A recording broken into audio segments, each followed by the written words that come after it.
Les 5 signaux d'alarme d'un cancer du sein. En France, plus de 50 000 femmes sont diagnostiquées chaque année d'un cancer du sein, et près d'une femme sur 8 le développe au cours de sa vie, ce qui fait de lui le cancer féminin le plus fréquent. Mais l'espoir est là, les traitements progressent et le taux de guérison aussi. Douleurs, fatigue, nodules ou ganglions, en sont des signes annonciateurs très connus.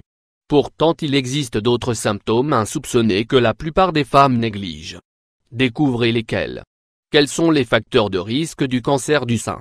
Plusieurs facteurs augmentent le risque du cancer du sein, dont voici les principaux. L'âge, plus la femme avance dans l'âge, plus le risque est élevé.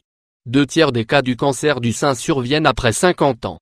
Les antécédents familiaux sont tout aussi impliqués dans le développement du cancer du sein, le risque étant multiplié par 15 pour les femmes dont une parente du premier degré, sœur ou mère en est atteinte.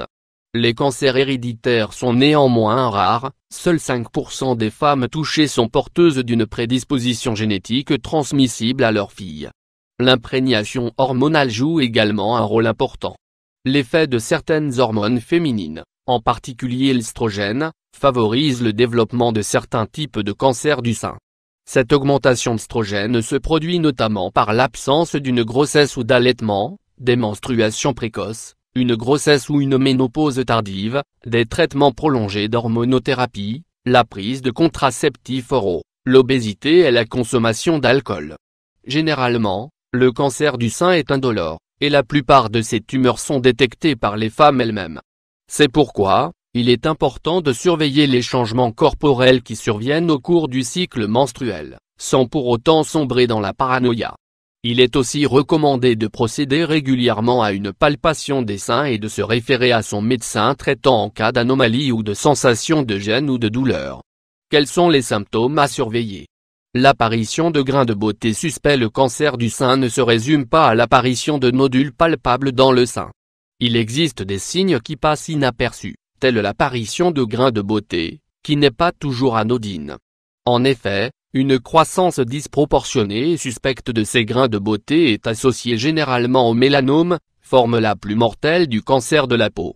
Or, une étude réalisée à l'Institut national de la santé et de la recherche médicale, INSERM, en France a indiqué que les femmes qui cumulent ces petites taches présenteraient un risque 13% plus accru de développer un cancer du sein que celles qui n'en ont pas.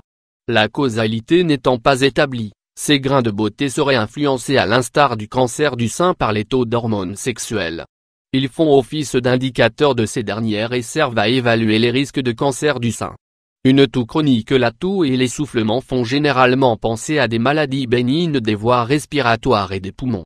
Or, ce symptôme peut également être le signe que des tumeurs cancéreuses du sein se sont propagées dans les tissus profonds du corps et ont atteint les poumons. C'est la métastase.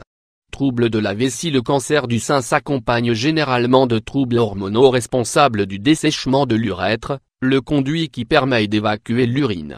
Ainsi, les personnes atteintes du cancer du sein peuvent présenter des infections urinaires ou souffrir de fuites urinaires.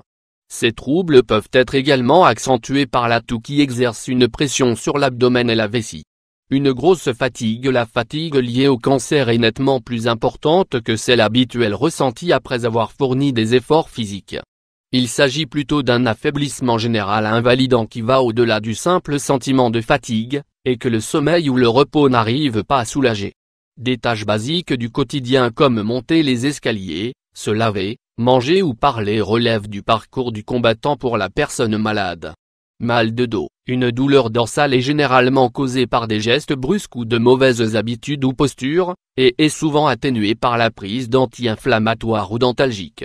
Cependant, il arrive que des douleurs au niveau du dos surviennent en cas de cancer du sein, suite à la propagation des tumeurs dans les os ou au niveau de la colonne vertébrale.